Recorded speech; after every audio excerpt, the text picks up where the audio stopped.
ஒரு ஊரில் ஒரு ராஜா இருந்தார். அந்த ராஜாவுக்கு ஒரு மந்திரி. ராஜா ரொம்ப நியாயமானவர், நேர்மையானவர், கண்டிப்பானவர். தப்பு செய்கிறது யாராக இருந்தாலும் தண்டனை கொடுப்பார். வேண்டியவங்களுக்கு ஒரு நியாயம், வேண்டாதவங்களுக்கு ஒரு நியாயங்கிறதெல்லாம் அவர்கிட்ட கிடையாது. ஒரு சமயம் அரசவையில் அந்த அமைச்சரே விதிமுறைகளுக்கு புறம்பா ஏதோ நடந்துக்கிட்டு இருக்கார். மன்னருக்கு கோபம் வந்துட்டுது. உடனே அந்த அமைச்சரை கிட்டத்தில் கூப்பிட்டு அவர் கன்னத்தில் ஓங்கி ஒரு அறை கொடுத்துட்டாராம். உடனே அந்த அமைச்சர் என்ன பண்ணார் தெரியுமா? நேராக போனார். அங்கே நின்றுக்கிட்டு இருந்த இன்னொருத்தர் கன்னத்தில் ஓங்கி அரைஞ்சார். அறை வாங்கினவர் திகைச்சு போயிட்டார். இவர் ஏன் நம்மளை அரைகிறார் அப்படின்னு யோசனை பண்ணார். மன்னரும் திகைச்சு போயிட்டார். நாம இவர் அரைஞ்சா அதுக்காக இவர் போய் இன்னொருத்தர் அரையணுமா அப்படின்னு யோசனை பண்ணார். இவருக்கு என்ன பைத்தியமானு கூட நினைக்க ஆரம்பிச்சுட்டார். ஆனால் என்ன ஆச்சுன்னா, அப்புறம் அமைச்சர் அவர் கவனிச்சுக்கிட்டு இருந்தாரா, அவர் இன்னொருத்தர் அரைஞ்சார் இல்லையா, அந்த அறை வாங்கின ஆசாமியை பார்த்து கத்திக்கிட்டு இருந்தார். யார்? அமைச்சர். ஏன்பா என்கிட்ட அறையை வாங்கிக்கிட்டு இப்படி விவரம் இல்லாமல் நின்றுக்கிட்டு இருக்கிறிய, நான் உனக்கு கொடுத்ததை நீ வேற யாருக்கிட்டையாவது கொடுத்துரு அப்படின்னார். உடனே அந்த ஆள் பார்த்தான். தனக்கு அடுத்தபடியாக நின்றுக்கிட்டு இருந்தவனை ஓங்கி ஒரு அறை அரைஞ்சான். அவன் கன்னத்தை தடவிட்டே யோசனை பண்ணான். இது ஏதோ புரிஞ்சுக்கிட்ட மாதிரி அடுத்தாப்புல நின்றுக்கிட்டு இருந்தவனை அரைஞ்சான். இப்படி இந்த அறை மாறி மாறி போய்கிட்டே இருக்குது. ஊரு பூரா பிரயாணம் பண்ண ஆரம்பிச்சுட்டுது. அன்னைக்கு ராத்திரி அந்த ராஜா படுக்கிறதுக்காக போனார். அந்த நேரம் பார்த்து அவர் கன்னத்தில் பலார்னு ஒரு அறை விழுந்தது. நம்மளே அரையிறது யாரு அப்படின்னு அதிர்ச்சியோட மன்னர் திரும்பி பார்க்குறாரு. அரைஞ்சது அவரோட மனைவி. என்னாச்சு உனக்குன்னு கத்துனார் ராஜா. உங்களுக்கு தெரியாதா, ஊர் பூரா ஒருத்தர் மாற்றி ஒருத்தர் மூலமாக இந்த அறை பிரயாணம் பண்ணிட்டு வருது அப்படின்னாங்க அந்த அம்மா. அப்படின்னா ஆரம்பித்த இடத்துக்கே வந்துட்டுதா அப்படின்னாராம் மன்னர். என்ன சொல்கிறீங்கன்னு கேட்டிருக்காங்க. இவர் விவரத்தை சொன்னாராம். அப்படின்னா நீங்கள் ஆரம்பித்து வச்ச இந்த விளையாட்டை நான் முடிச்சு வச்சுட்டேன் அப்படின்னாங்களாம் அந்த அம்மா. மறுநாள் காலை மறுபடியும் அரசவை கூடிச்சு. அந்த அமைச்சர் மன்னரை பார்த்து கேட்டார், என்ன மகாராஜா, என்கிட்ட கொடுத்ததை திருப்பி வாங்கிட்டீங்களா அப்படின்னாராம். இப்படி நடக்கும்னு நான் எதிர்பார்க்கவே இல்லைன்னார் மன்னர். ஆனால் நான் எதிர்பார்த்தேன். அது எங்கே போயிட போகுது, ஊர் பூரா சுற்றி கடைசியில் உங்ககிட்ட தான் சேரும் அப்படிங்கிறது எனக்கு தெரியும் அப்படின்னார் அமைச்சர். இந்த கதை வேடிக்கையாக இருந்தால் கூட இதில் உள்ள கருத்து முக்கியமானது. இந்த உலகத்தில் பல கருத்துக்கள் இப்படி தான் மாறி மாறி சுற்றி வந்துக்கிட்டே இருக்குது. நம்மளும் ஒருத்தன் தன்னுடைய நண்பன் ஒருத்தனை கடத்தரில் பார்த்தான். உடனே ஓடி போய் பலார்னு ஒரு அறை கொடுத்தானான். அவன் கன்னத்தை தடவிட்டு ஏன்டா என்ன அரைஞ்சேன்னு கேட்டிருக்கான். நீ ஏன்டா என்ன முட்டாள்னு என் மனைவிட்ட போய் சொன்னேன் அப்படின்ட்டுருக்கான் அவன். உன்னை ஒரு முட்டாள்னு சொன்னதுக்காகவா நீ என்ன அரைஞ்ச அப்படின்னு கேட்டிருக்கான் இவன். டேய், நான் அதுக்காக அறையலப்பா, அது ஒரு பெரிய ரகசியம். நான் முட்டாளுங்கிறது அந்த ரகசியத்தை நீ ஏன் எங்கள் வீட்டில் போய் சொன்னேன், அதுக்காக தான் அரைஞ்சேன் அப்படின்னு நான் அவன்.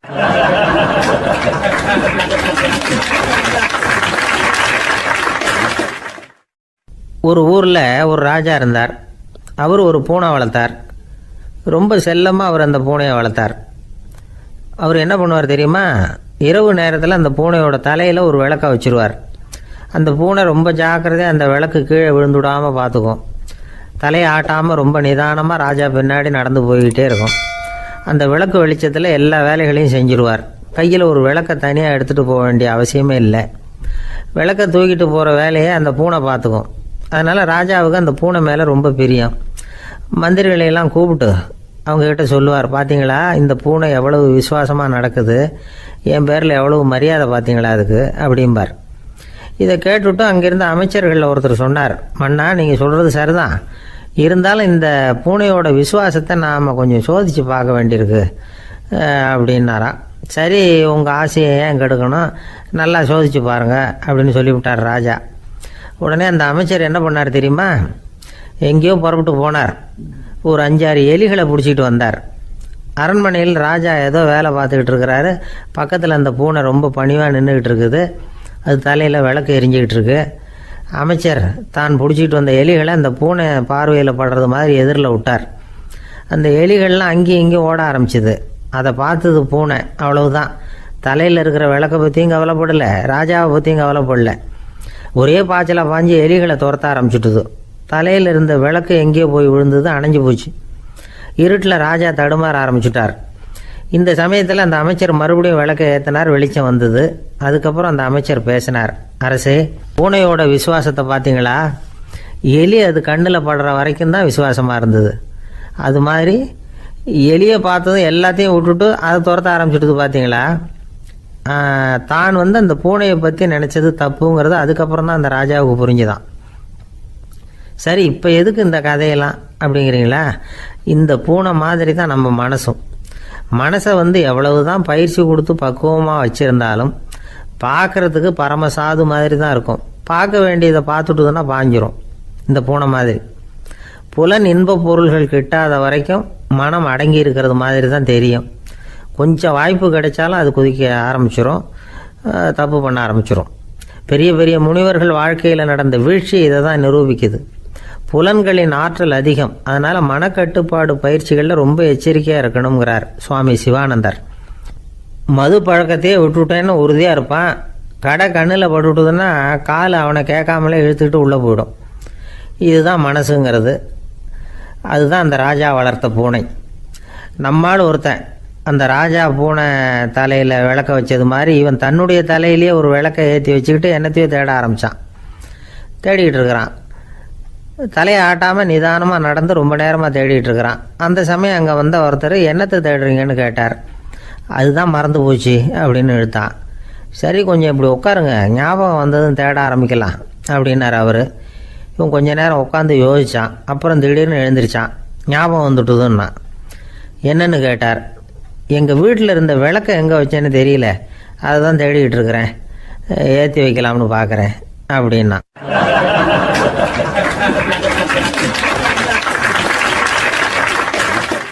வாழ்க்கையில் சில சந்தர்ப்பங்களில் நாம் சில அவமானங்களை சந்திச்சே தீர வேண்டியிருக்கு. என்ன பண்ணுறது, காலம் அப்படி. அவமானப்படுறவங்க உடனே அடங்கி போய்டுறது தான் உலக வழக்கம். அவமானப்பட்டால் உடனே சீறி எழறவங்களும் உண்டு. ஆனால் அதையே ஒரு சவாலாக எடுத்துக்கிட்டு முன்னுக்கு வர்றவங்களும் சில பேர் இருக்கிறாங்க. அவங்க ரொம்ப அபூர்வம். இன்றைக்கி மனோதத்துவ நிபுணர்கள்லாம் என்ன சொல்கிறாங்க தெரியுமா? அவமானப்பட்டுட்டா உடனே அடங்கி போயிடக்கூடாதான். அதையே ஒரு சவாலாக எடுத்துக்கிட்டு மனசில் ஒரு வைராக்கியத்தோடு முயற்சி பண்ணினா வாழ்க்கையில் எல்லாரும் முன்னேறலாமா. அவமானங்கிறத நாம் வைராக்கியமாக மாற்றிக்கணும். அதுதான் வெற்றிக்கு வழி. ராமர் இந்த பூமியில் பிறந்ததே ஒரு வைராக்கியத்தினால தான் சார் அப்படின்னார் ஒருத்தர். எப்படிங்க அது அப்படின்னு கேட்டேன். அவர் சொன்னார், தசரதருக்கு ராமர் குழந்தையாக பிறக்கணும், அப்போ தான் இங்கே இருக்கிற கஷ்டங்கள்லாம் நீங்கும் அப்படின்னு சர்வ லோகமும் எதிர்பார்த்துக்கிட்டு இருக்குது. ஆனால் அவர் எப்போ பிறப்பார் அப்படின்னு யாருக்கும் தெரியல. அந்த காரியம் சீக்கிரம் நடக்கணுமே, அதுக்கு என்ன பண்ணுறது? நாரதர் வந்தார் ஒரு நாள் தசரதரை தேடி. தசரதா, உனக்கு ஒரு செய்தி தெரியுமான்னு ஆரம்பித்தார். அவர் எப்பவும் இப்படித்தானே ஆரம்பிக்கிறது வழக்கம். என்ன விஷயம்னு கேட்டார் தசரதர். தசரதா, நீ அடிக்கடி உன்னோட தேரில் ஏறிக்கிட்டு தேவலோகத்துக்கு போகிற, அங்கே போகிற வர்ற எல்லாம் பண்ணிகிட்ருக்க, எல்லாம் சரி. தேவலோகத்துலேயும் உன்னை நல்லபடியாக தான் வரவேற்கிறாங்க. தேவேந்திரன் உன்னை பிரியமாக அழைச்சிட்டு போய் தன்னுடைய அரியாசனத்திலேயே தனக்கு பக்கத்திலேயே உட்கார வைக்கிறான். நீயும் சந்தோஷமாக உட்காந்து பேசிவிட்டு வந்துடுற. ஆனால் நீ இங்கே வந்ததுக்கு அப்புறம் அங்கே என்ன நடக்குது தெரியுமா உனக்கு அப்படின்னாரான் நாரதர். என்ன நடக்குது எனக்கு ஒன்றும் தெரியலையே அப்படின்னாரான் தசரதர். நாரதர்கிட்ட கிட்டத்தில் கேட்டிருக்கார், கொஞ்சம் சொல்லுங்கள் என்னது அப்படின்னு. அவர் நெருங்கி வந்தாரான் நாரதரும். மெதுவாக அவர் காதோட காதாக சொன்னாராம். அதாவது நம்ம பாஷையில் சொல்லப்போனால் பற்ற வைக்கிறார். நீ அங்கே தேவேந்திரன்கிட்ட உட்காந்து பேசிவிட்டு வந்த பிறகு நீ அங்கே உட்காந்துருந்த அரியாசனத்தை தண்ணி ஊற்றி கழுவி சுத்தப்படுத்துகிறாங்க. நீ என்ன அந்த அளவுக்கு சுத்தம் இல்லாத ஆளா, தினம் குளிக்காமையாக இருக்கிற அப்படின்னாராம். தசரதருக்கு இது ரொம்ப அவமானமாக போயிட்டுது. அப்படியே செய்கிறாங்க அப்படின்னாராம். ஆமாம், நீ வேணும்னா நான் சொல்கிறது உண்மையாக இல்லையா அப்படின்னு சோதனை பண்ணி பார்த்துக்கோ அப்படின்னாரான் நாரதர். உடனே தசரதர் இதுக்காகவே புறப்பட்டு தேவலோகம் போனார். அங்கே வழக்கம் போலவே இவரை கூப்பிட்டு உட்கார வச்சு பேசிக்கிட்டு இருந்தான் தேவேந்திரன். கொஞ்ச நேரம் பேசிக்கிட்டு இருந்துட்டு சரி நான் கிளம்புறேன்னு புறப்பட்டார். சரி, அவனும் வாசல் வரைக்கும் வழி அனுப்பி வச்சுட்டு உள்ளே போயிட்டான். தசரதர் வெளியில் கொஞ்ச நேரம் மறைஞ்சி இருந்துட்டு மெதுவாக உள்ளே எட்டி பார்த்தார் என்ன நடக்குதுன்னு. நாரதர் சொன்னது உண்மைதான். தசரதர் உட்காந்துருந்த ஆசனத்தை அங்கே 2 தேவர்கள் கழுவி சுத்தப்படுத்திக்கிட்டு இருக்கிறாங்க. தசரதரால் இதை தாங்கிக்க முடியல. அவருக்கு ரொம்ப அவமானமாக போச்சு. நேராக கிடுகிடுன்னு தேவேந்திரங்கிட்டே போனார். நான் உட்காந்துருந்த இருக்கையே சுத்தம் பண்ணுறியே, நான் என்ன அந்த அளவுக்கு பாவியா அப்படின்னு கேட்டார். ரொம்ப கோபமாக கேட்டார். தசரதரே, மனுஷனுக்கு 3 கடன்கள் உண்டு. தேவ கடன், ரிஷி கடன், பித்ரு கடன். இதை தீர்க்காதவன் பாவியாகிறான். இதில் மகனை பெறுவதால் தான் பித்ரு கடன் தீரும். உனக்கு மகன் கிடையாது, அதனால் நீ பாவி ஆகிற. பாவி உட்காந்துருந்த இடம்ங்கிறதுனால அதை சுத்தம் செய்ய வேண்டியது எங்கள் கடமை அப்படின்னு நானும் தேவேந்திரன். இந்த இடத்துல தசரதருக்கு ஏற்பட்ட அவமானம் ஒரு வைராக்கியமாக மாறிச்சு. தேவேந்திரனே கேட்டுக்கோ, ஒரு மகனை பெற்ற பிறகு தான் இந்த சபையில் மறுபடியும் அடி எடுத்து வைப்பேன் அப்படின்னு சொல்லிவிட்டு போயிட்டாராம். போய் புத்திர காமேஷ் யாகம் பண்ணார், புத்திரர்கள் பிறந்தார்கள். இந்த கதையில் உள்ள கருத்து என்னென்னா, தேவேந்திரன் தசரதரை அப்படி அவமானப்படுத்தலைன்னா அவருக்கு இப்படி ஒரு வைராக்கியம் பிறந்திருக்குமா? யோசிச்சு பார்க்கணும். நமக்கு ஏற்படுகிற சில அவமானங்களையும் வைராக்கியமாக மாற்றிக்குவோம். அப்படி மாற்றிக்கிட்டோம்னா வாழ்க்கையில் முன்னேறலாம். நம்ம ஆளுங்க சில பேர் அவமானத்தை வைராக்கியமாக மாற்றிக்கிறது எப்படி தெரியுமா? நம்மக்கிட்ட ஒரு பையன் சொன்னான், எங்கள் அப்பா என்னை எல்லாருக்கும் முன்னாடி வச்சு திட்டிவிட்டார், பொறுப்பு இல்லாமல் ஊர் சுற்றுறேன்னு சொல்லி அவமானப்படுத்தி விட்டார். இனிமேல் நீ என் முகத்திலேயே முழிக்காதரா போடான்னு வேற சொல்லிவிட்டார். எனக்கு ரோஷம் வந்துட்டுது. அந்த அவமானத்தை வைராக்கியமாக மாற்றிக்கிட்டேன். அன்னையிலேருந்து அவர் முகத்திலேயே முழிக்கிறது இல்லை அப்படின்னா. அப்படியான்னு கேட்டோம். ஆமாங்க, அவர் வீட்டில் இல்லாத நேரமாக பார்த்து உள்ளே சமையல் கட்டுக்கு போய் சாப்பிட்டுட்டு நைஸாக வெளியில் வந்துடுவேன் அப்படிங்கிறான் அவன்.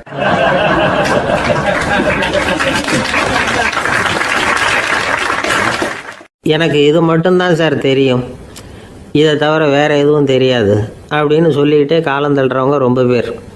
அவங்கெல்லாம் கஷ்டப்பட வேண்டியிருக்கும். ஒருத்தர் தன்னுடைய தொழிலில் ரொம்ப கெட்டிக்காரராக இருக்கலாம். அதுக்காக எப்பவும் அதே ஞாபகத்தில் இருந்துக்கிட்டு உலகியல் அறிவு இல்லாமல் இருந்துடக்கூடாது. அது ஆபத்து. இதுக்காக நம்ம தாத்தா பாட்டிலாம் ஒரு கதை சொல்லுவாங்களே, கேள்விப்பட்டிருக்கீங்களா? ஒரு சமயம் ஒரு 4 பேர் சேர்ந்து வெளியூருக்கு பிரயாணம் போனாங்களாம். அந்த 4 பேர் எப்படி தெரியுமா? ஒருத்தர் வேதாந்தி, இன்னொருத்தர் சங்கீத வித்வான், 3வது ஆள் வைத்தியர், 4வது ஆள் ஜோசியர். இவங்க 4 பேரும் நண்பர்கள். அதனால் சேர்ந்து புறப்பட்டாங்க. வழியில் ஒரு ஊரில் தங்கினாங்க. இருட்டி போச்சு. அதனால் இன்றைக்கி ராத்திரி இங்கேயே தங்கி இருந்துட்டு நாளைக்கு புறப்படலாம் அப்படின்னு தீர்மானம் பண்ணாங்க. சாப்பாட்டுக்கு என்ன பண்ணுறது? அங்கேயே கடத்தெருவுக்கு போய் சாமான்லாம் வாங்கியாந்து சமைச்சி சாப்பிட்லாம்னு முடிவு பண்ணாங்க. 4 பேர் இருக்கிறதுனால ஆளுக்கு ஒரு காரியமாக செய்யலாம் அப்படின்னு வேலையை பிரிச்சுக்கிட்டாங்க. வைத்தியர் கறிகாய் வாங்க போனார், வேதாந்தி எண்ணெய் வாங்க போனார், ஜோசியர் பலசரக்கு வாங்க போனார், சங்கீத வித்வானுக்கு சமைக்கிற வேலை. எல்லாம் சரி. ஆனால் நடந்தது என்ன தெரியுமா? கடைத்தெருவுக்கு காய்கறி வாங்க போனார்ல வைத்தியர், அங்கே போய் மார்க்கெட்டில் பார்த்தார். ஒவ்வொரு கறிகாயாக எடுத்து பார்த்தார். இது பித்தம், உடம்புக்கு ஒத்துக்காது, இது வாயு, உடம்பு ஒத்துக்காது அப்படின்னு ஒவ்வொன்றா தள்ளினார். கடைசியில் ஒன்றுமே தேரல, வெறுங்கையோடு திரும்பி வந்துக்கிட்டு இருக்கிறார். எண்ணெய் வாங்க போனார் வேதாந்தி, அவர் ஒரு தொன்னையில் எண்ணெயை வாங்கினார். பேசாமல் அதை எடுத்துகிட்டு வர வேண்டியது தானே, முடியல. அவருடைய வேதாந்த மூளை சிந்திக்க ஆரம்பிச்சுட்டுது. இந்த தொன்னைக்கு எண்ணெய் ஆதாரமா அல்லது எண்ணெய்க்கு தொன்னை ஆதாரமா அப்படிங்கிற ஆராய்ச்சியில் இறங்கினார். என்னாச்சு தெரியுமா? அப்படி கவுத்து பார்த்தார். வாங்கின எண்ணெய் பூராவையும் வழியில் கொட்டிவிட்டு வெறும் தொன்னையோடு சேர்ந்தார். பலசரக்கு வாங்க போனார் ஜோசியர், அவர் ஒரு வழியில் பார்த்தாரு. வழியில் வந்தவங்களெல்லாம் அங்கங்கே ஒரு மரத்தடியில் உட்கார வச்சு அவங்களுக்கெல்லாம் ஆர்வம் சொல்ல ஆரம்பிச்சிட்டார். அப்படி ஒவ்வொருத்தராக சொல்லி முடிச்சுட்டு கடத்தருக்கு போய் சேர்ந்தார். இவர் அங்கே போய் சேர்றதுக்குள்ளே ரொம்ப நேரம் ஆகிட்டுது. கடையெல்லாம் பூட்டி விட்டு போயிட்டாங்க. என்ன செய்கிறது? அவரும் வெறுங்கையோடு திரும்பி சேர்ந்தார். சரி, இவங்க கதை தான் இப்படி ஆச்சு. அங்கே சமைக்கிறதுக்காக உட்காந்துருந்தார் சங்கீத வித்வான், அவர் கதை என்னாச்சு தெரியுமா? அங்கே அவர் அடுப்பை பற்ற வச்சு ஒலையை கொதிக்க வச்சார். அதாவது ஒரு பானையில் தண்ணியை ஊற்றி அடுப்பில் வச்சார். அது கொதிக்க ஆரம்பிச்சிது. தண்ணி கொதிக்கிற சத்தம் இருக்குதுல்ல, அது இவருக்கு தாளம் போடுறது மாதிரி இருந்தது. ஒரே குஷி, பாட ஆரம்பிச்சிட்டார். பாடிக்கிட்டே உற்சாகமாக கையில் இருந்த கரண்டியால் அந்த பானையில் தட்டினார், தாளம் போடுறதா நினச்சிக்கிட்டு. அவ்வளவுதான், பானை பட்டுன்னு உடஞ்சி போச்சு. தலையில் கையை வச்சுக்கிட்டு அவரும் உட்காந்துட்டார். எந்த தொழில் தெரிஞ்சாலும் சரி, அதை புத்திசாலித்தனமாக பயன்படுத்த தெரியலன்னா ஆபத்து தான். அதுக்காக தான் இந்த கதை. ஒரு பஸ்ஸு டிரைவர் ரொம்ப கெட்டிக்காரரு. பஸ்ஸை ரொம்ப திறமையாக ஆபத்து இல்லாமல் ஓட்டினதுக்காக பரிசுலாம் வாங்கினவர். அவரே ஒரு படகு ஓட்டுறதுக்காக அழைச்சிட்டு போயிருக்கிறாங்க, மோட்டார் படகு. அதையும் ரொம்ப திறமையாக தான் ஓட்டிகிட்டு போயிருக்கிறாரு. நடுக்கடலில் போனதும் படகு நின்று போச்சு. மோட்டாரில் ஏதோ கோளாறு. என்ன செய்யலாம் அப்படின்னு அந்த டிரைவரை கேட்டிருக்கிறாங்க படகுல இருந்தவங்கெல்லாம். அப்போ அவர் சொன்னாராம், கவலைப்படாதீங்க, ஒன்றும் பிரச்சனை இல்லை, எல்லாரும் கொஞ்சம் கீழே இறங்கி பின்னாடி தள்ளுங்க, மோட்டார் ஸ்டார்ட் ஆகிடும் அப்படின்னாராம்.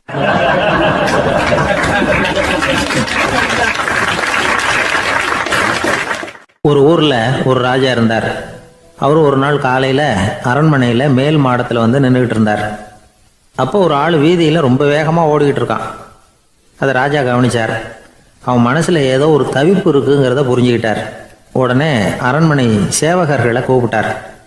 அந்த ஆளை இங்கே அழைச்சிட்டு வாங்க அப்படின்னார். இவங்க ஓடி போய் அந்த ஆளை அழைச்சிட்டு வந்தாங்க. மன்னர் முன்னாடி நிறுத்தினாங்க. மன்னர் அவனை நிமிர்ந்து பார்த்தார். எதுக்காக இவ்வளோ வேகமாக ஓடிக்கிட்டு இருக்கிற அப்படின்னு கேட்டார். இதுக்கு அவன் சொன்னான், மன்னா, நம்ம கோட்டையின் வடக்கு வாசல் இருக்கு இல்லையா, அது ஓரமாக ஒரு பெரிய பாறாங்கல் கிடக்கு. அதுக்கு அடியில் நான் ஒரே ஒரு வெள்ளி நாணயத்தை புதைச்சி வச்சுருக்கேன். அது இப்போ எனக்கு தேவைப்படுது. என்னுடைய மனைவிக்கு ஒரு பரிசு வாங்கி கொடுக்க வேண்டியிருக்கு. அதுக்காக தான் அவசரமாக ஓடிக்கிட்டு இருக்கிறேன் அப்படின்னா. மன்னர் யோசனை பண்ணார். அப்புறம் சொன்னார், அதுக்காகவா இப்படி ஓடுற? பரவாயில்ல, அதை பற்றி கவலைப்படாத. நான் உனக்கு 10 வெள்ளி காசுகள் தர்றேன், வாங்கிட்டு திரும்பி போ அப்படின்னார். இவன் தலையை சொரிஞ்சான்.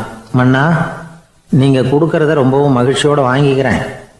இருந்தாலும் அதுக்கப்புறம் அந்த வடக்கு வாசலுக்கு போய் அங்கே இருக்கிற ஒரு நாணயத்தையும் எடுத்துக்கிட்டு போயிடுறேனே அப்படின்னு நான். இதை பாருப்பா, அந்த ஒரு நாணயத்தை மறந்துடு, உனக்கு 100 வெள்ளி நாணயங்கள் தரேன் இருக்கார். மன்னா, ரொம்ப மகிழ்ச்சி. உங்கள் மாதிரி தாராள குணம் வேற யாருக்கும் வராது. நீங்கள் கொடுக்குற 100 நாணயங்களையும் வாங்கிக்கிறேன். இருந்தாலும் வடக்கு வாசலுக்கு போய் அதையும் எடுத்துக்கிட்டா 101 ஆகிடுமே அப்படின்னு நானா. இதை பாருப்பா, அந்த ஒரு நாணயத்தை மறந்துடு, அது எக்கேடாவது கெட்டு போகட்டும். நான் உனக்கு 100 பொற்காசுகள் தரேன், அதையாவது வாங்கிட்டு வந்த வழியிலேயே திரும்பி போடுன்னாரான். தங்க நாணயங்களே தரேன்னு சொல்கிறீங்க, தாராளமாக வாங்கிக்கிறேன். இருந்தாலும் வடக்கு வாசலுக்கு போய் அப்படின்னு மறுபடியும் ஆரம்பித்தான். அரசர் வந்து பொறுமை இழந்துட்டார். கடைசியாக ஒரு முடிவுக்கு வந்துட்டார். இதை பாருப்பா, உனக்கு என்னுடைய ராஜ்யத்திலேயே பாதியை கொடுத்துட்றேன், அப்படியாவது திருப்தியாக திரும்பி போ அப்படின்னாராம். மன்னா, உங்களுடைய பெருந்தன்மைக்கு ஈடு இணையே கிடையாது. தேசத்திலேயே பாதி பிரித்து கொடுக்குறேன்னு சொல்கிறீங்க. அதனால் உங்ககிட்ட ஒரு சின்ன வேண்டுகோள் அப்படின்னானா. சொல்லுன்னாராம் மன்னர் ஆர்வமாக. இவன் மெதுவாக ஆரம்பித்தான். அப்படி இந்த ராஜ்யத்தை 2ஆக பிரிக்கிறப்போ அந்த வடக்கு வாசல் இருக்கிற பக்கத்தை என்கிட்டயே கொடுத்துருங்கோ அப்படின்னு நானும். மன்னர் அசந்து போயிட்டார். இந்த கதை எதுக்காகன்னு கேட்டால், மனம்ங்கிறது ஒரு குரங்குங்கிறத புரிஞ்சுக்கிறதுக்காகத்தான். உன்னை பிடிச்சிக்கிட்டா லேசில் விடாது. அப்படிப்பட்ட மனசை அறிவு தான் வழி நடத்தணும். அதில் தான் வாழ்க்கையின் வெற்றி அடங்கியிருக்குது. ஒரு சின்ன பையன் தெருவில் அழுதுகிட்டு இருந்தான். ஏன்பா அழுகுறேன்னு ஒரு பெரியவர் கேட்டார். 1 ரூபா காசை இங்கே தொலைச்சுட்டேன் அப்படின்னா. சரி, அதுக்காக அழாத, அதுக்கு பதிலாக 10 ரூபா தரேன், இந்தா வச்சுக்கோன்னு கொடுத்தாரு. அந்த 10 ரூபாயை வாங்கி சட்டப்பையில் போட்டுக்கிட்டு அதை விட அதிகமாக சத்தம் போட்டு அழ ஆரம்பிச்சுட்டான். மறுபடியும் ஏன்டா அழறேன்னு கேட்டார் பெரியவர். அந்த 1 ரூபாயும் கிடச்சிட்டுதுன்னா இப்போ என்கிட்ட 11 ரூபா இருக்குமே, இப்போ 10 ரூபா தானே இருக்குது அப்படின்னு சொல்லிவிட்டு அழறான்.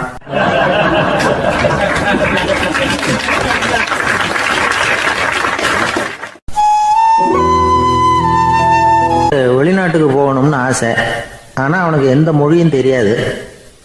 இருந்தாலும் சமாளிச்சுக்கலாம்னு முடிவு பண்ணிட்டு கிளம்பிட்டான். ஏதோ ஒரு தேசத்துக்கு போய் சேர்ந்தான். அங்கே அவனுக்கு யாரையும் தெரியாது. அவங்க என்ன மொழியில் பேசிக்கிறாங்க அப்படிங்கிறது கூட புரியல. என்ன பண்ணுறதுன்னு யோசனை பண்ணிட்டு ஒரு இடத்துல நின்றுக்கிட்டு இருக்கிறான். எதிர ஒரு பெரிய கட்டடம். நிறைய பேர் உள்ளே போயிட்டு இருக்கிறாங்க. இவனும் அவங்க பின்னாடியே உள்ளே போனான். ஒரு பெரிய அறை, அலங்காரம்லாம் பண்ணி வச்சிருக்கிறாங்க. நிறைய பேர் சாப்பிட்றதுக்காக உட்காந்துருக்குறாங்க. இவனுக்கு நல்ல பசி, அதனால் இவனும் உட்காந்தான். சாப்பாடு போட்டாங்க, சாப்பிட்டான். அன்பான உபசரிப்பு. இவன் மனசு உள்ள நினச்சிக்கிட்டான், இது ஏதோ அரசருடைய அரண்மனை மாதிரி தெரியுது, இன்னைக்கு ஏதோ விருந்து நடக்குது, நல்ல வேளை நம்ம பசியும் தீர்ந்தது அப்படின்னு நினச்சிக்கிட்டே நிமிர்ந்து பார்க்குறான். சாப்பாடு பரிமாறினவன் எதிரில் ரொம்ப பணிவோட முதுக வளைச்சி வணக்கம் தெரிவித்தான். இவனும் எழுந்திரிச்சு நின்று முதுக வளைச்சி வணக்கம் தெரிவித்தான். ரொம்ப நன்றின்னா. அவன் ஒரு சீட்டை இவன் கையில் கொடுத்தான். இவன் அதை வாங்கி பார்க்குறான். என்ன எழுதியிருக்குன்னு ஒன்றும் புரியல. சரி, இந்த நாட்டில் தங்களுடைய நன்றியை சீட்டில் எழுதி தான் கொடுப்பாங்க போல இருக்கு அப்படின்னு நினச்சிக்கிட்டு மறுபடியும் நன்றின்னா. ஆனால் அவன் காசை கொடுங்கன்னா. ஏன்னா அது ஒரு ஹோட்டல், இவன் சாப்பிட்டதுக்கான பில் அது. இவன் அதை புரிஞ்சிக்கவே இல்லை. நன்றின்னு அந்த சீட்டில் எழுதி கொடுக்குறாங்க போல இருக்கு அப்படின்னு நினச்சிக்கிட்டு அதை வாங்கி சட்டை பையில் பத்திரமா வச்சுக்கிட்டு, பரவாயில்லைங்க, ரொம்ப மகிழ்ச்சின்னா. ஒரு வெளிநாட்டுக்காரனுக்கு இவ்வளவு தூரம் மரியாதை பண்ணுறீங்களே, எங்கள் ஊருக்கு போனதும் உங்களை பற்றி நிறைய சொல்லுவேன் அப்படின்னா. இவன் என்ன சொல்கிறான்னு அவனுக்கு புரியல. இவனை பிடிச்சி அழைச்சிட்டு போய் முதலாளி முன்னாடி நிறுத்தினான். நாம் சொன்னதில் இவனுக்கு ரொம்ப பெருமையாக இருக்கணும் போல இருக்கு, அதுதான் பெரிய இடத்துக்கு அழைச்சிட்டு வந்திருக்கிறான் அப்படின்னு இவன் நினச்சிக்கிறான். அவரும் பில்லுக்கான பணத்தை கொடுங்கிறாரு. பரவாயில்லைங்க, ரொம்ப மகிழ்ச்சி, நன்றிங்கிறான் இவன். அவரு பார்த்தார், இவனை நீதிமன்றத்துக்கு அனுப்பி வச்சுட்டார். இவன் என்ன நினச்சிக்கிட்டான், நம்மளை இந்த ஊர் ராஜா முன்னாடியே அழைச்சிக்கிட்டு வந்து நிறுத்தி இருக்கிறாங்க போல இருக்கு, என்ன ஒரு பெருந்தன்மை அப்படின்னு நினச்சிக்கிறான். நீதிபதி சொன்னார், சாப்பிட்டதுக்கான பணத்தை கொடுத்துரு, இல்லைன்னா அதுக்கான தண்டனையை அனுபவிக்க வேண்டி இருக்கும்னார். ராஜாவே நமக்கு நன்றி சொல்கிறாரு போல இருக்கு அப்படின்னு நினச்சிக்கிறான் இவன். என் மகிழ்ச்சிக்கு எல்லையே இல்லைங்க அப்படின்னா. அவர் பார்த்தார், இவனுக்கு தண்டனை கொடுக்க வேண்டியது தான் அப்படின்னு முடிவு பண்ணார். உடனே தீர்ப்பு எழுதினார். இவனை கழுதையில் பின்புறமாக உட்கார வைங்க, இவன் ஒரு மோசடிக்காரன் அப்படின்னு ஒரு போர்டு எழுதி அவன் கழுத்தில் மாட்டுங்க, அப்புறம் அந்த கழுதையை ஊர் பூரா விரட்டுங்க அப்படின்னார். இவனுக்கு தான் மொழி புரியலையே, ஏதோ நடக்குது அப்படிங்கிறது மட்டும் புரியுது. எல்லாரும் சேர்ந்து இவனை ஒரு கழுதை மேலே உட்கார வச்சாங்க. ஓஹோ, நம்மளை பாராட்டி ஒரு ஊர்வலம் நடத்துகிறாங்க போல இருக்கு அப்படின்னு நினச்சிக்கிறான் இவன். எல்லாரும் சத்தம் போட்டுக்கிட்டு கையை தட்டிக்கிட்டு கழுதை பின்னாடி ஓடி வர்றாங்க. இவனுக்கு ரொம்ப உற்சாகமாக இருக்குது. எல்லாருக்கும் கை கூப்பி வணக்கம் சொல்லிக்கிட்டே போகிறான். கூட்டத்தில் திடீர்னு ஒரு தெரிஞ்ச முகம் தெரியுது. அவனுடைய தேசத்தை சேர்ந்த ஒரு ஆள் அவன். அவனை பார்த்ததும் இவனுக்கு ரொம்ப உற்சாகம். நம்ம ஊருக்கு போனதும் இங்கே நமக்கு கிடைச்ச மரியாதையெல்லாம் உண்மைதான்னு சொல்கிறதுக்கு ஒரு சாட்சியும் கிடைச்சிட்டுது அப்படின்னு நினச்சிக்கிறான். அவனை பார்த்து கத்தனான், நல்லா பார்த்துக்க, இந்த ஊர் மக்கள் எனக்கு எப்படிப்பட்ட வரவேற்பு கொடுக்குறாங்கங்கிறத நல்லா கவனிச்சுக்கோ அப்படிங்கிறான். அவனுக்கு அவமானமாக போட்டுது. தலையை குனிஞ்சிக்கிட்டே நழுவி போயிட்டான். இவன் பார்த்தான், அவன் தலை தெரியல. ஆகா, அவனுக்கு நம்ம மேலே பொறாமை போல இருக்கு, அதனால தான் காணாமல் போயிட்டான் அப்படின்னு நினச்சிக்கிறான். இப்படி ஒரு வேடிக்கை கதையை பெரியவங்க சொல்கிறது உண்டு. கதை வேடிக்கையாக இருந்தாலும் இதில் உள்ள கருத்து என்ன தெரியுமா? அந்த கழுதை மேலே உட்காந்துருக்கிறானே, அது மாதிரி தான் நாமளும் அகங்காரங்கிற கழுதை மேலே உட்காந்துக்கிட்டு இருக்கோமா. நாமளும் கிட்டத்தட்ட அதே மாதிரி பிரம்மையில் தான் இருக்கிறோமா. என்ன நடக்குதுங்கிறதே புரியறதில்லை. அகங்காரத்தில் பேசுகிறவனுக்கும் சித்த சுவாதீனம் இல்லாமல் பேசுகிறவனுக்கும் அதிக வித்தியாசம் இருக்கிறதில்ல. அது மாதிரி ஒருத்தன் தன்னுடைய வீட்டை சுற்றி சேற்றை வாரி இறைச்சிக்கிட்டு இருந்தானா. அந்த வழியாக வந்த ஒரு பெரியவர் அதை பார்த்துருக்கார். என்னப்பா பண்ணிகிட்டு இருக்கிற அப்படின்னு கேட்டாரான். கழுதைகளை விரட்டிக்கிட்டு இருக்கிறேன் அப்படின்னானா. இங்கே கழுதைகளே காணுமே அப்படின்னாரான் அவர். அதுதான் ஏற்கனவே விரட்டி விட்டனே அப்படின்னானா இவன்.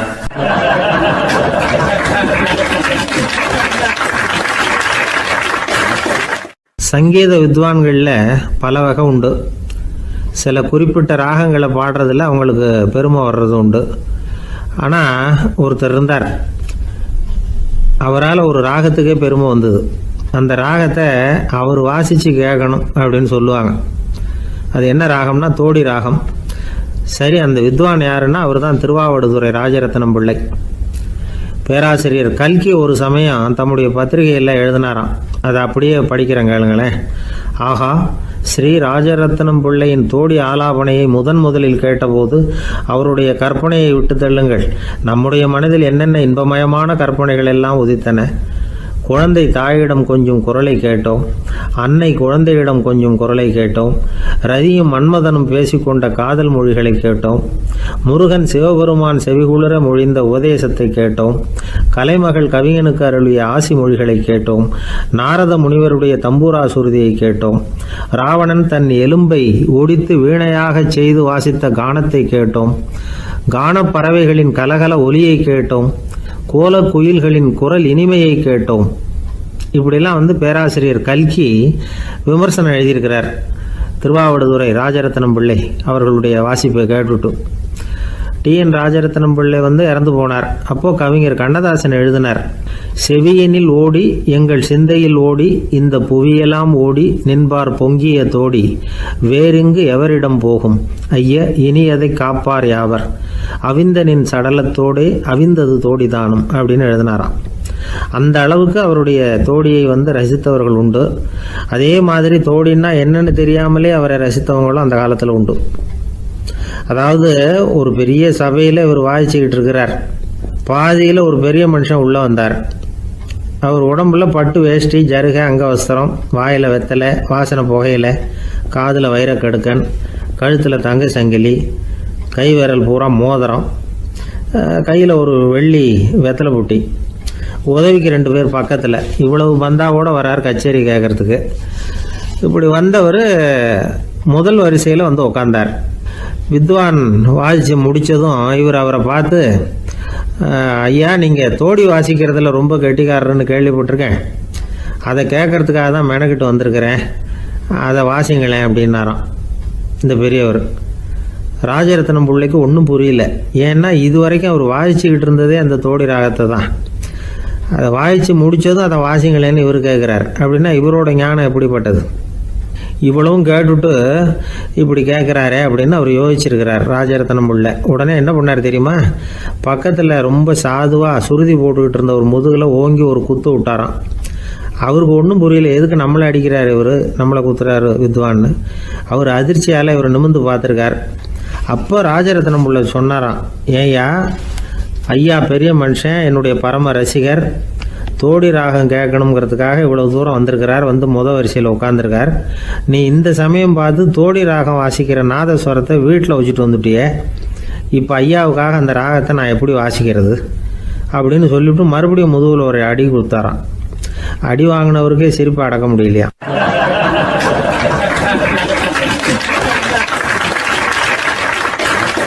இமயமலை அடிவாரத்தில் ஒரு மடம். அங்கே ஒரு சன்னியாசி இருந்தார். அவர்கிட்ட ஒருத்தர் வந்தார். சுவாமி, ஆசையை உதற நினைக்கிறேன், முடியல, ஒட்டிக்கிட்டே வருது அப்படின்னாராம். இப்படி உட்கார, ஒரு கதை சொல்கிறேன் அப்படின்னு சொல்லி அவர் சொல்ல ஆரம்பித்தாராம். அவர் சொன்ன கதை என்னென்னா, ஒரு ஊரில் ஒரு ஆள் இருந்தான். அவன் பேர் குப்புசாமி. அவங்ககிட்ட எப்பவும் ஒரு பழைய தொப்பி இருக்கும், விடவே மாட்டான். அதனால் அவனை எல்லோரும் தொப்பி சாமி அப்படின்னு தான் கூப்பிடுறது வழக்கம். ஒரு புது தொப்பி வாங்கிக்கப்படாதாப்பா அப்படின்னு நண்பர்கள்லாம் சொல்லி பார்த்தாங்க. பணத்துக்கு எங்கே போவேன் அப்படின்னு விட்டானான். பணம் வச்சுருக்கான், செலவு பண்ண மனசு வரல, மகா கஞ்சன். பழைய பாட்டில்கள்லாம் வாங்கி விற்றுக்கிட்டு இருந்தான். அப்படி ஒரு தடவை பழைய கண்ணாடி சாமான்களை ஏலத்தில் எடுத்தப்போ அதில் ஒரு அருமையான சென்ட்டு பாட்டில் கிடச்சிது. உடனே ஒரு ஐடியா பண்ணான். அந்த சென்ட்டை வந்து சின்ன சின்ன பாட்டில்களில் அடைச்சி ஜன்னல் ஓரமாக அடுக்கி வச்சுட்டான். அதை விற்றா நிறைய பணம் கிடைக்குமே, அதனால். இதுக்கு இடையில் ஒரு நாள் அவன் வந்து அப்படியே உட்காந்துருந்தான். அந்த நேரம் நண்பன் வந்தான். ஏண்டா, உன் பழைய தொப்பியை மாற்றப்படாதா, ஊரில் எல்லோரும் கேலி பேசுகிறாங்களே ஒன்று தொப்பி சாமின்னு அப்படின்னு சொல்லி கேட்டிருக்கான். இந்த சென்ட்டு பாட்டில் விற்றதும் பணம் வரும், அதுக்கப்புறம் பார்க்கலாம் அப்படின்னு நானா இவன். சரி வா, நீச்சல் குளத்துக்கு போயிட்டு வருவோம் அப்படின்னு கூப்பிட்ருக்கான் நண்பன். 2 பேரும் போனாங்க. அதே நேரம் அந்த ஊர் நீதிபதியும் அங்கே குளிக்க வந்தாராம். அவர்கிட்ட இருந்தது விலை வசந்த ஒரு புது தொப்பி. அதை அங்கே இருந்த ஸ்டாண்டில் மாட்டிவிட்டு குளிக்க போனார். இதுக்கிடையில் குப்புசாமி குளிச்சுட்டு வந்தான். அவனுடைய பழைய தொப்பியை காணலை. அந்த புது தொப்பியை பார்த்தா இது நண்பனுடைய வேலை தான் அப்படிங்கிறதாக புரிஞ்சுக்கிட்டு அதை எடுத்து மாட்டிகிட்டு வந்துட்டான். நீதிபதி குளிச்சுட்டு வந்து பார்க்குறாரு, தொப்பியை காணும். போலீஸில் புகார் கொடுத்தார். அவங்க வந்து தேடினாங்க. ஒரு மூலையில் பழைய தொப்பி கிடச்சிது. அடடா, இது நம்ம குப்புசாமியோட தொப்பி இல்லையா அப்படின்னு நானா ஒருத்தன். உடனே அவன் வீட்டுக்கு தேடிட்டு போயிருக்காங்க. அங்கே போய் பார்த்தா புது தொப்பி அங்கே இருக்குது. உடனே அவனுக்கு 1000 ரூபா அபராதம் போட்டாங்களாம். அவன் பணத்தை கட்டிவிட்டு ரொம்ப எரிச்சலோடு வீட்டுக்கு வந்தான். பழைய தொப்பி கண்ணில் பட்டது. மறுபடியும், உன்னால் தானே எனக்கு 1000 ரூபா நஷ்டம் அப்படின்னு சொல்லி அதை எடுத்துக்கிட்டு அப்படி போயிருக்கான். அந்த ஊர் குளத்தில் வீசி எரிஞ்சிட்டு வந்துட்டான். அது மீன் பிடிக்கிற ஒருத்தன் கையில் சிக்கிச்சு.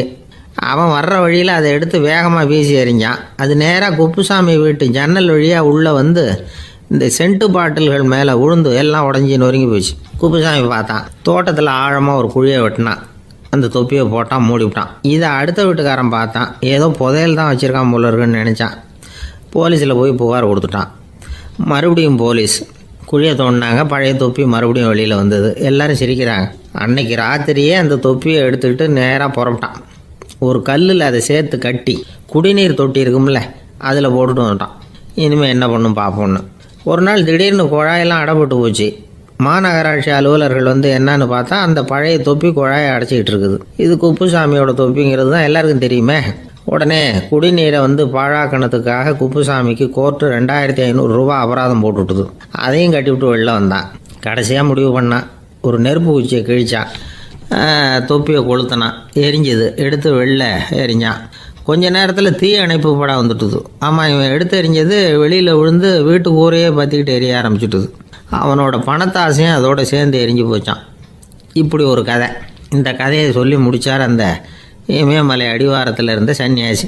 இப்போ அந்த குப்புசாமி எங்கே இருக்கிறான்னு கேட்டார் எதிரில் இருந்தவர். இதோ உன் எதிரிலே இருக்கிறான், நான் தான் அந்த குப்புசாமி அப்படின்னாரான் அந்த சன்னியாசி.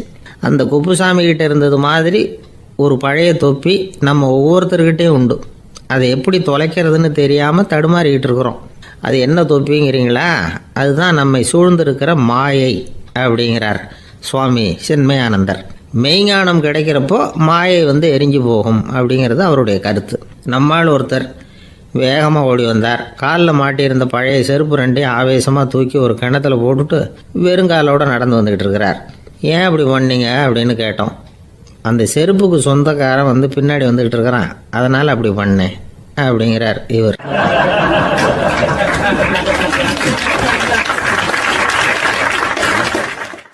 ஒரு கடைக்கு போனேன். 5 ரூபா பணத்தை எடுத்து கொடுத்தேன். ஒரு தினசரி பத்திரிகையை கேட்டேன். அவர் உடனே அங்கே அடுக்கி வச்சுருந்த பத்திரிகையில் ஒன்று எடுத்து என் கையில் கொடுத்தார். வாங்கிக்கிட்டேன்.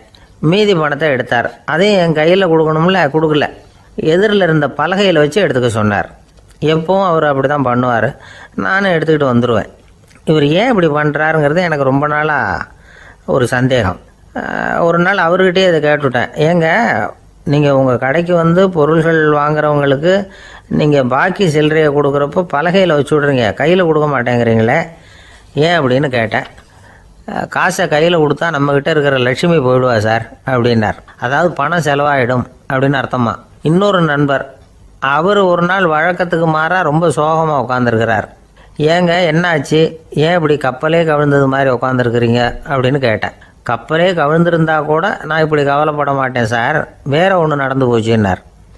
என்னன்னு கேட்டேன். என் உச்சந்தலையில் பல்லி ஒன்று விழுந்துட்டுதுன்னார்.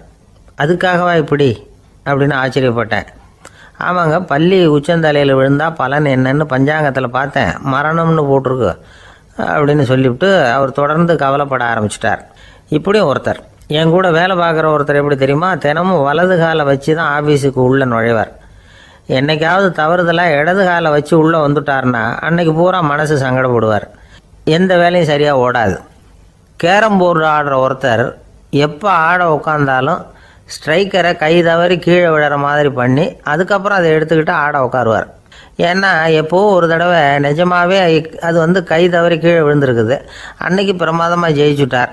உடனே ஒரு முடிவுக்கு வந்துட்டார், கை தவறுனா லாபம் அப்படின்னு. அதுக்கப்புறம் அதையே பழக்கமாக்கிக்கிட்டார்.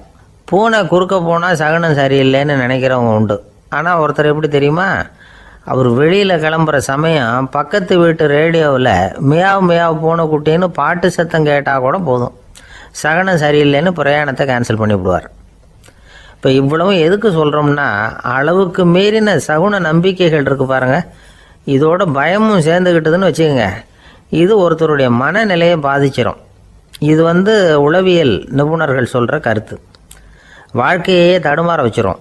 பாதுகாப்பு இல்லாத உணர்வு, ஒரு விதமான டிப்ரெஷன் மனநிலை, இதெல்லாம் தான் இதுக்கு காரணமாக அமையலாம். சில பேர் காய்கறி நறுக்க கத்தியை கையில் எடுத்தால் கூட நேரம் சரியாக இருக்கா அப்படின்னு பார்த்துட்டு தான் வேலையை ஆரம்பிக்கிறது வழக்கம். அறிவு தான் மனசுக்கு வாத்தியாராக இருக்கணும், அப்போ தான் வாழ்க்கை நிம்மதியாக இருக்கும். அறிவு மனசு சொல்கிறபடியெல்லாம் கேட்க ஆரம்பிச்சுட்டுதுன்னா இடைஞ்சல் தான். ஒருத்தருக்கு 7ஆம் நம்பர் தான் ராசியான நம்பரான். 7ஆம் தேதி தான் எந்த காரியத்தையும் ஆரம்பிப்பாராம். 7 எழுத்து வர்றது மாதிரி பேரை மாற்றி வச்சுக்கிட்டார். 7 மணிக்கு தான் தினமும் எழுந்திருப்பார். 7ஆம் நம்பர் வீட்டில் தான் குடியிருக்கார். கல்யாணம் கூட 7ஆம் தேதி தான் பண்ணிக்கிட்டார். அவர் ஒரு நாள் குதிரை பந்தயத்துக்கு போனாராம். குதிரையோட பேரையெல்லாம் பார்த்தார். ஒரு குதிரையோட பேர் 7 எழுத்தில் அமைஞ்சிருந்தது. 7 தானே இவருக்கு அதிர்ஷ்ட நம்பர். அதனால் உடனே அது பேரில் பணத்தை கட்டினார். பந்தயம் நடந்தது. என்ன சார் ஆச்சுன்னு கேட்டாங்க. நான் பணம் கட்டின அந்த என்னோட குதிரை 7ஆவதாக சேர்ந்தது சார் அப்படின்னாராம் சோகமாக.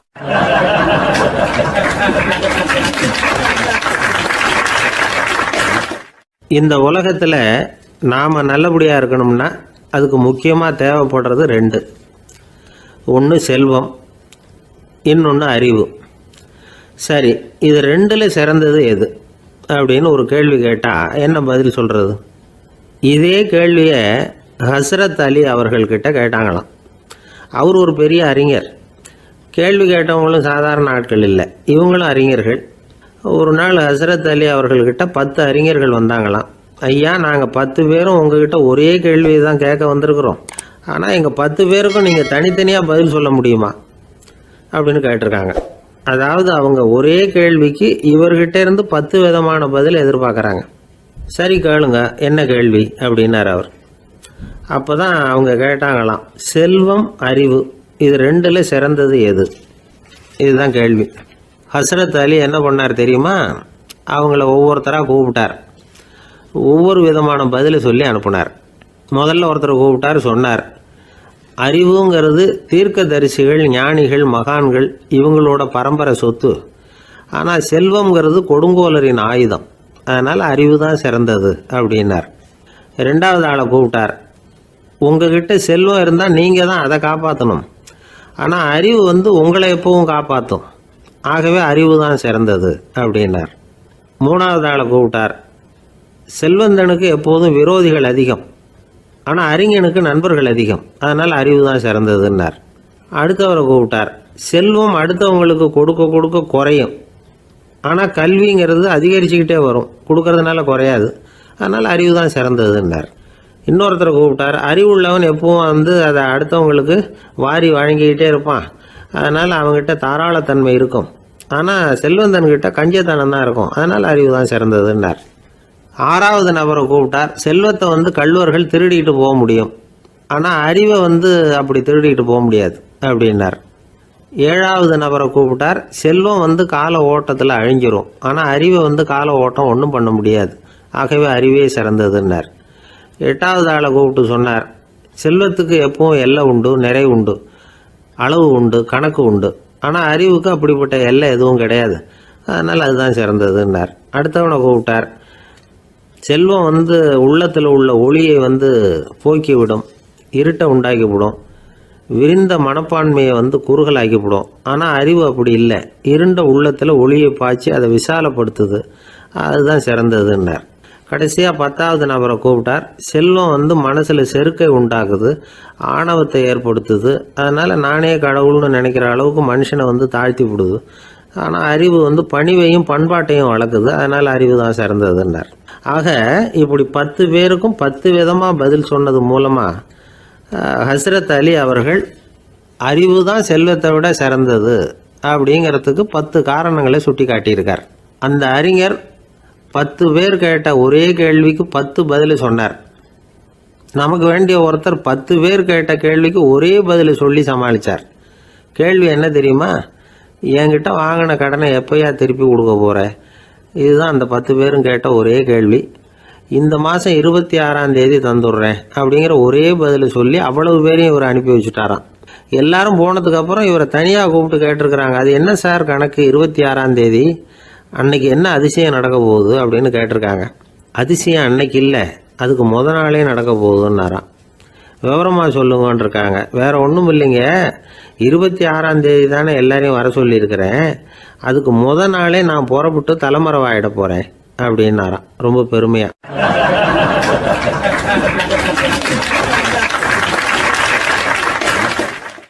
ஒரு இலக்கிய கூட்டம் ஏற்பாடு பண்ணியிருக்கிறோம், நீங்கள் அவசியம் அதில் பேசணும் அப்படின்னு கேட்டுக்கிட்டார் ஒருத்தர்.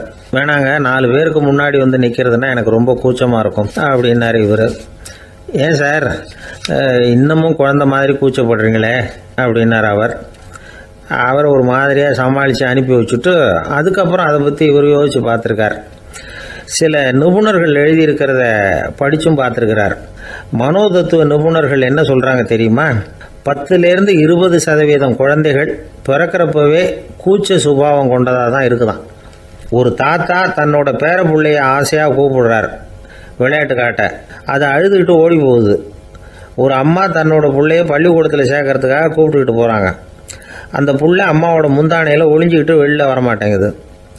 இவங்களெல்லாம் எப்படி சமாளிக்கிறது? குழந்தைகளோட கூச்ச சுபாவத்தை போக்குறது எப்படி? இதுக்கு நிபுணர்கள் சில யோசனைகளை சொல்லியிருக்கிறாங்க. மற்றவங்களுக்கு முன்னாடி என் பையனுக்கு கூச்சம் ரொம்ப அதிகம் சார், மற்றவங்க பார்த்தா ரொம்ப வெக்கப்படுறான், இப்படி சொல்கிற அப்பாக்கள் உண்டு. என் பையன் புது மனுஷால பார்த்தா அட்டையாக ஒட்டிக்குவான் சார் அப்படின்னு சொல்கிற அப்பாக்களும் உண்டு. இப்படிலாம் குழந்தைகளுக்கு முத்திரை குத்துறது ரொம்ப தப்பான்.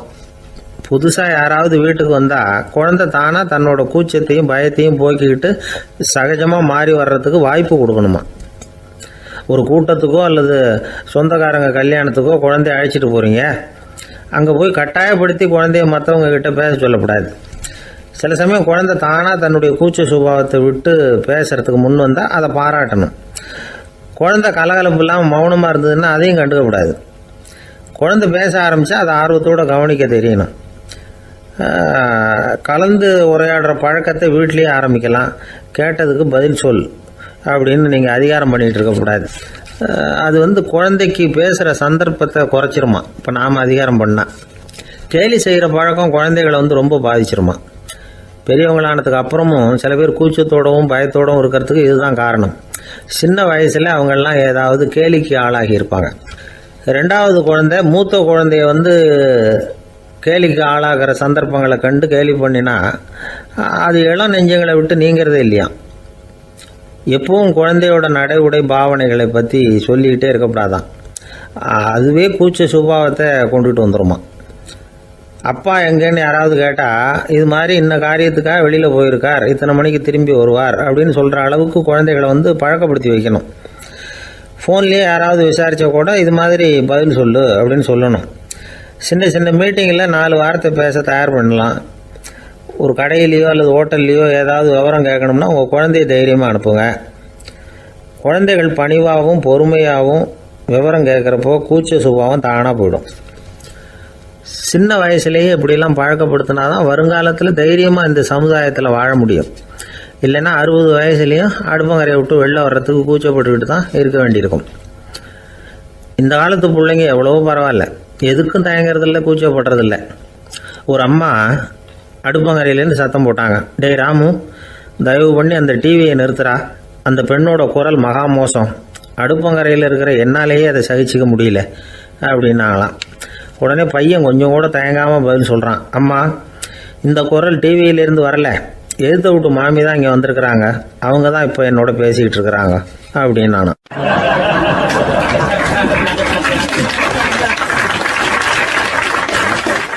வங்க நாவலாசிரியர் சரத் சந்திரர் ஒரு நண்பர் அவர்கிட்ட வந்தார். வழக்கமாக எல்லா எழுத்தாளர்கள்கிட்டையும் கேட்குற ஒரு கேள்வியை கேட்டார். நீங்கள் எழுத்துத்துறைக்கு வந்தது எப்படி? இதுதான் கேள்வி. அதை தெரிஞ்சு என்ன பிரயோஜனம்னார் சரத் சந்திரர். சும்மா சொல்லுங்களேன், தெரிஞ்சுக்கிறேன் அப்படின்னார் வந்தவர். சரி சொல்கிறேன்னு ஆரம்பித்தார். நான் ரங்கூனில் வேலை பார்த்துக்கிட்டு இருந்தேன். சம்பளம் பத்தில் வேலையும் பார்த்துக்கிட்டு ஒரு பலசரக்கு கடை வைக்கலாம்னு நினச்சேன். என்னால் மளிகை கடை வச்சு சரியாக நடத்த முடியுமாங்கிற சந்தேகம் என் மனைவிக்கு. அதை சோதனை பண்ணி பார்க்கணுங்கிறதுக்காக சில பொருள்களின் அளவு, அதோட விலை, இப்படி சிலதை சொல்லி எல்லாத்தையும் மனக்கணக்காக கூட்டி போட சொன்னாங்க. என்னால் சரியாக கூட்டி சொல்ல முடியல. உங்களால் மளிகை கடை நடத்த முடியாதுன்னு சொல்லிவிட்டாங்க. உடனே என்ன பண்ணுறது, வேறு வழி இல்லை, கதை எழுத ஆரம்பிச்சிட்டேன் அப்படின்னார். கேட்டவருக்கு சிரிப்பு வந்துட்டு தான். சரத் சந்திரர் ஒரு பக்கம் சீரியஸான நாவல்கள், சிறுகதைகள் எழுதியிருந்தாலும் அவருடைய இன்னொரு பக்கம் வேற விதம். நண்பர்கள்கிட்ட பேசும்பொழுதும் சரி, அவர்களுக்கு கடிதங்கள் எழுதும்போதும் சரி, கேலியும் கிண்டலும் நகைச்சுவை உணர்வும் அதிகமாக இருக்கும். காந்திஜி ஒரு சமயம் கல்கத்தாவுக்கு வந்திருந்தார். தேசபக்தர்கள் பல பேர் அவர்கிட்ட பேசிக்கிட்டு இருந்தாங்க. அப்போது சரத் சந்திரரும் அங்கே இருந்தார். கிரண் சங்கர் ராய் அப்படிங்கிறவரும் அங்கே இருந்தார். அவர் சொன்னாராம், காந்திஜியோட பழகிய முதல் வங்காளி நான் தான். போயர் யுத்த காலத்தில் இவர் லண்டனுக்கு வந்திருந்தப்போ என்கிட்ட தான் வங்காள மொழி கற்றுக்கிட்டார் அப்படின்னாராம். உடனே சரத் சந்திரர் காந்திஜியை பார்த்து, இவர் உங்களுக்கு வங்காள மொழி கற்றுக் கொடுத்தது உண்மைதானா அப்படின்னாராம். ஆமான்னாராம் காந்தி. அதனால தான் உங்களால் வங்காள மொழி கற்றுக்க முடியல அப்படின்னாராம். எல்லாரும் சிரிச்சாங்களாம். சரத் சந்திரர் சாம்தாபேர் அப்படிங்கிற கிராமத்தில் தங்கியிருந்தார் ஒரு இலக்கிய நிகழ்ச்சியில் கலந்துக்கிறதுக்காக. அதுக்காக ஒரு கல்கத்தாவுக்கு போக வேண்டிய சூழ்நிலை. அதுக்காக புறப்பட்டார். அந்த சமயத்தில் பின்னாடி இருந்து யாரோ அவரை கூப்பிட்டாங்க. இப்படி கூப்பிட்டவரை பார்த்து இன்னொருத்தர் யாரோ அதட்டி இருக்கிறாங்க. போகிறவரை ஏன் இப்படி கூப்பிடுறீங்க அப்படின்னு. ஏன் கூப்பிட்டா என்னன்னு கேட்டிருக்கார் சரத் சந்திரர். புறப்படுறவங்கள பின்னாடி இருந்து கூப்பிடுறது அபசகுனம், போகிற இடத்துல ஏதாவது ஆபத்து வரலாம் அப்படின்னு அதுக்கு விளக்கம் கொடுத்துருக்கிறார் அவர். உடனே சரத் சந்திரர் சொன்னாராம், இதோ இவங்க என்ன இலக்கிய கூட்டத்துக்கு அழைச்சிட்டு போகிறாங்களே, இதை விட வேற என்ன ஆபத்து வந்துட போகுது அப்படின்னாராம். இப்படி சரத் சந்திரருக்கு இயல்பாகவே நகைச்சுவை உணர்வு உண்டு. அவருடைய நண்பர் ஒருத்தர் வீட்டுக்கு கூப்பிட்டுருந்தார். அங்கே ஒரு கச்சேரிக்கு ஏற்பாடு பண்ணியிருந்தாங்க. சரத் சந்திரருக்கு இயல்பாகவே கச்சேரியில் நீண்ட ஆலோசனையெல்லாம் கேட்கறதுக்கு பொறுமை இருக்காது. அதனால் மெதுவாக பாட போகிறவர் எப்படி அப்படின்னு கேட்டிருக்கார். அவருக்கு ரொம்ப நல்லா பாட தெரியும் அப்படின்னு சொல்லியிருக்கிறாங்க. அதுக்கு சரத் சந்திரர், பாட தெரியுங்கிறது சரி, பாட்டை நிறுத்த தெரியுமா, அதை சொல்லுங்க முதல்ல அப்படின்னாராம்.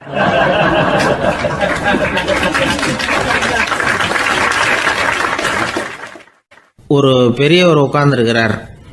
அவரை சுற்றி அவருடைய தோழர்கள் உட்கார்ந்துருக்கிறாங்க. ஏதோ ஒரு முக்கியமான செய்தியை அவர் அவங்களுக்கு சொல்லிகிட்டு இருக்கிறார். அவங்களும் ஆர்வமாக கேட்டுக்கிட்டு இருக்கிறாங்க. இந்த சமயத்தில் யாரோ ஒரு ஆள் வேகமாக அங்கே வர்றார். வர்ற வேகத்திலேயே எனக்கு ஏதாவது உதவி செய்யுங்க அப்படின்னு கேட்டுக்கிட்டே வர்றார். கேட்கறது உதவி, ஆனால் குரல் மிரட்டுறது மாதிரி இருக்குது, அதட்டி கேட்கறது மாதிரி இருக்குது. இதை கேட்டதும் அந்த பெரியவர் ஆத்திரப்படலை, ஆனால் அவரை சுற்றி இருந்தவங்க ஆத்திரப்பட்டாங்க. இதை பெரியவர் கவனித்தார். கொஞ்சம் அமைதியாக இருங்கன்னார். வந்தவரை கூப்பிட்டார். அவருக்கு சில பொருள்களை கொடுத்தார். என்னங்க இப்போ உங்களுக்கு மகிழ்ச்சி தானே அப்படின்னார். அப்படின்னு அலட்சியமாக அவர் சொல்கிறார். நான் உங்களை நல்ல முறையில் நடத்தினேன்னா அப்படின்னு கேட்குறாரு அவர் மறுபடியும். அதெல்லாம் ஒன்றும் இல்லை அப்படின்னு சொல்லி அவர் சொல்லிகிட்டு இருக்கிறாரு. குரலில் கடுமை குறையில. சுற்றி இருந்தவங்களால இதை பொறுத்துக்க முடியல. கோபத்தோடு அவரை நோக்கி நெருங்க ஆரம்பித்தாங்க. பெரியவர் அவங்களையெல்லாம் தடுத்து நிறுத்தினார். வந்தவரை வாங்க என்னோட அப்படின்னு சொல்லி அழைச்சிட்டு போனார். வீட்டுக்கு போனார். அங்கே போனதும் இன்னும் சில பொருள்களை எடுத்து அவர்கிட்ட கொடுத்தார். இப்போ திருப்தி தானே, நான் உங்ககிட்ட நல்ல முறையில் நடந்துக்கிட்டேனா அப்படின்னார். அவர் முகம் இப்போ தான் கொஞ்சம் மலர்ந்தது.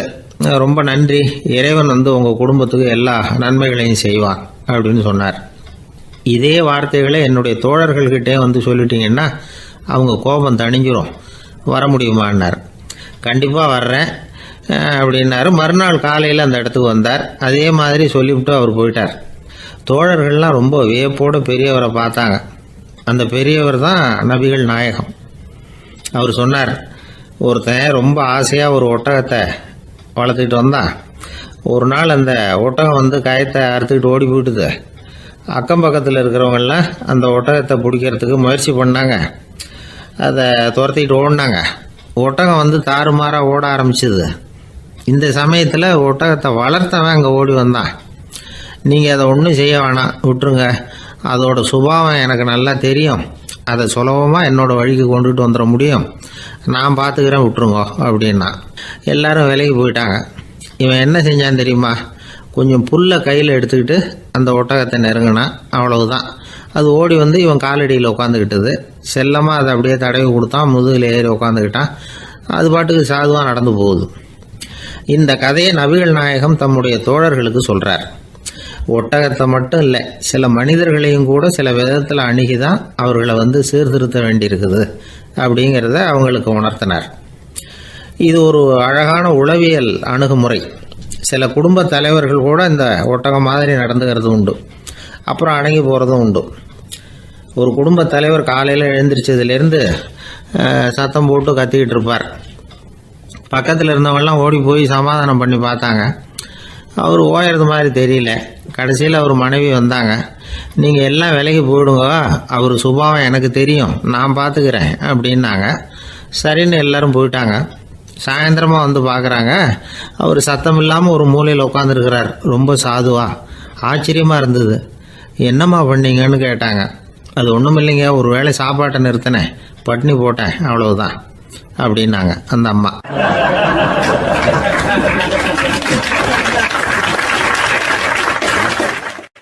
அமெரிக்க ஜனாதிபதி ஆப்ரஹாம் லிங்கன் ஒரு நாள் தன்னோட கோச்சு வண்டியில் தலைநகரான வாஷிங்டனுக்கு போயிட்டு இருக்கிறார்.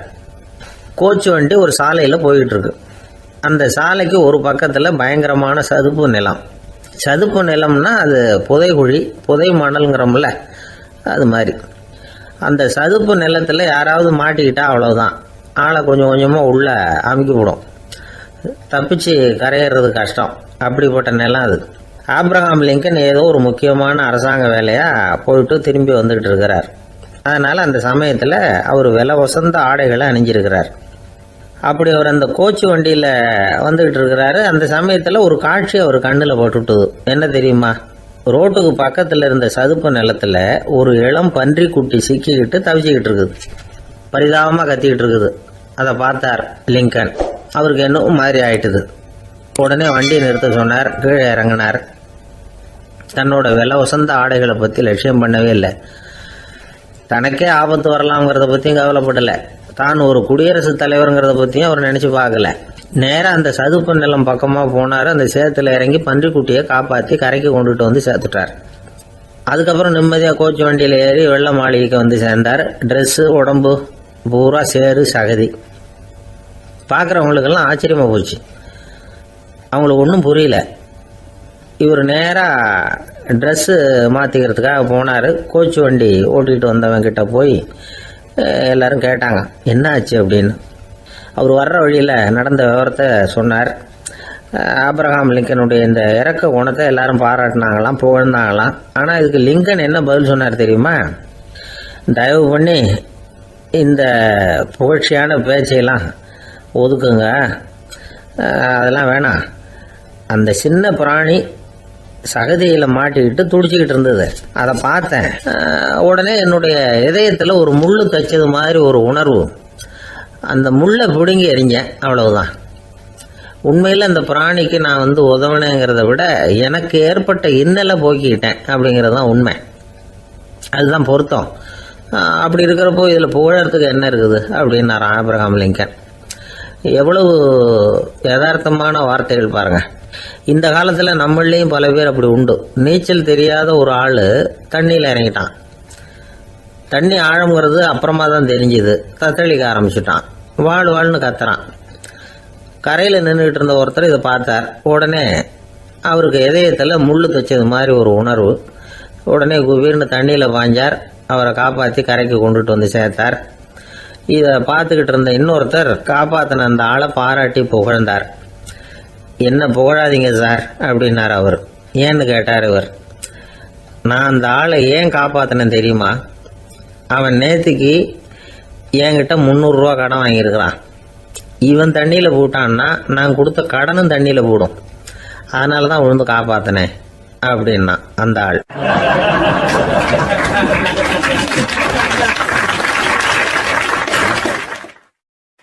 ஒருத்தர் இருக்கார். நல்ல உத்தியோகத்தில் தான் இருக்கிறார். ஆனால் எப்போ பார்த்தாலும் முகத்தை வெறுப்பாக வச்சிருப்பார். அப்படியே வருவார் போவார். ஏன் சார் இப்படி இருக்கிறீங்க அப்படின்னு விசாரித்தோம். ஏன்டா இந்த வேலைக்கு வந்தோம்னு இருக்கு சார் அப்படின்னார். உங்கள் வேலை உங்களுக்கு பிடிக்கலையா அப்படின்னு கேட்டோம். இல்லைன்னார். இப்படிப்பட்டவங்க வெற்றிகரமான வாழ்க்கை வாழ முடியாது. இது நிபுணர்கள் கருத்து. வேலையை நேசிக்க தெரிந்தவர்கள் வெற்றி பெறுவார்கள் அப்படிங்கிறாங்க அவங்க. எந்த துறையாக இருந்தாலும் சரி, அந்த துறையில் வெற்றிகரமாக இருக்கிறவங்கள விசாரித்து பாருங்கள். எனக்கு என்னுடைய வேலை ரொம்ப பிடிக்கும் அப்படின்னு சொல்கிறவங்களா தான் இருப்பாங்க. அப்படி இருந்தால் தான் அது வெற்றிகரமாக இருக்க முடியுது அவங்களால. ஒருத்தனுக்கு பிடித்தமான பொழுதுபோக்கே அவனுடைய தொழிலாக இருந்துட்டுதுன்னா அவனை மாதிரி கொடுத்து வச்சவன் வேற யாரும் இல்லை அப்படிங்கிறார் பெர்னாட் ஷா. ஒரு தடவை மன்னர் ஹுமாயூன் உயிரை தண்ணீர் முண்டு ஊற்றுகிற தொழிலாளி ஒருத்தர் காப்பாற்றினாராம் அந்த ஹுமாயூன் உயிரை. உடனே மன்னர் கேட்டிருக்கார், உனக்கு என்ன வேணும்னாலும் கேளு தரேன், உயர் பதவி வேணுமா அப்படின்னு கேட்டாராம். மன்னா, மக்களின் தாகம் தீர்க்கக்கூடிய இந்த பணியை விட உயர்ந்தது உண்டா அப்படின்னாராம் அந்த தொழிலாளி. அவரால் அவருடைய வேலையை நேசிக்க முடிஞ்சுது. அதனால் மகிழ்ச்சியாக இருக்க முடிஞ்சுது. நாமெல்லாம் அப்படி இல்லை.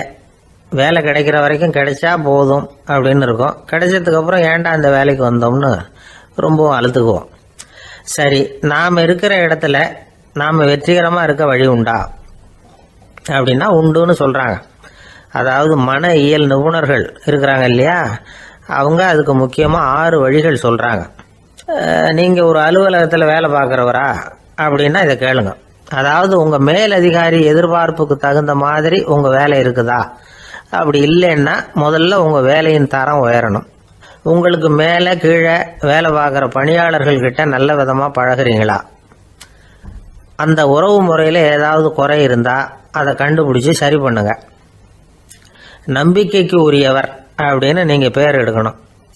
நீங்கள் எடுக்கிற முடிவு நல்ல முடிவாக தான் இருக்கும் அப்படின்னு அடுத்தவங்க சொல்லணும். உங்கள் தோற்றத்துக்கு முக்கியத்துவம் கொடுங்க.